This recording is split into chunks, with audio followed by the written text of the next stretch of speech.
किसान की 30 मिनट की कहानी। सूखी धरती का वादा। भाग 1। गांव की सुबह। उत्तर प्रदेश के एक छोटे से गांव में एक किसान रहता था।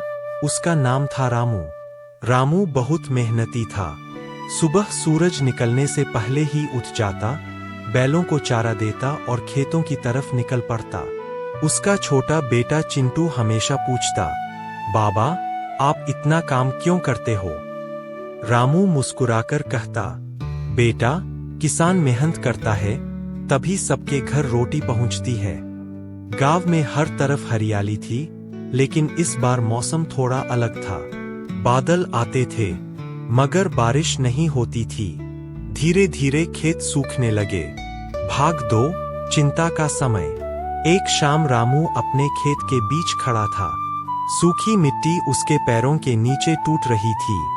उसकी पत्नी गौरी बोली, अगर बारिश नहीं हुई तो फसल खराब हो जाएगी। रामू ने गहरी सांस ली।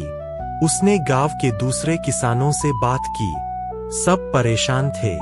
किसी के पास बीज खत्म हो रहे थे, किसी के पास पानी नहीं था। गांव के बूढ़े किसान हरिराम ने कहा, हिम्मत मत हारो, किसान की उम्मीद कभी नहीं मरती। ये बात रामू के दिल में उतर गई। भाग 3। संघर्ष। अगले दिन रामू ने फैसला किया कि वह हार नहीं मानेगा। वह सुबह से शाम तक खेत में मेहनत करता रहा। उसने पास की छोटी नहर से पानी लाने के लिए मिट्टी का रास्ता बनाया। गांव के लोग पहले उसका मजाक उड़ाते थे, इतनी मेहनत बेकार है। लेकिन रामू रुका नहीं। उसका बेटा चिंटू भी छोटी बाल्टी से पानी डालने लगा। धीरे धीरे कुछ पौधे फिर से हरे होने लगे। भाग 4। तूफान की रात। एक रात अचानक आसमान में काले बादल छा गए। तेज हवा चलने लगी। बिजली चमकी। गांव वाले डर गए।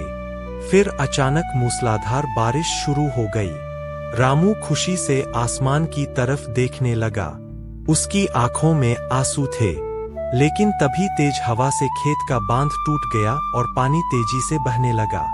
अगर पानी बह जाता तो पूरी फसल खत्म हो जाती। रामू तुरंत खेत की तरफ भागा।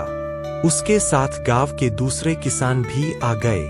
सबने मिलकर मिट्टी भरी, पत्थर लगाए और बांध को बचा लिया। भाग 5। नई उम्मीद। सुबह हुई। बारिश रुक चुकी थी। सूरज की किरणें खेतों पर पड़ रही थीं। हरे भरे पौधे हवा में लहरा रहे थे। चिंटू खुशी से चिल्लाया, बाबा, हमारी फसल बच गई। रामू मुस्कुराया। उसने पूरे गांव की तरफ देखा और कहा, किसान कभी अकेला नहीं जीतता। गांव साथ हो तो सूखी धरती भी फिर से हर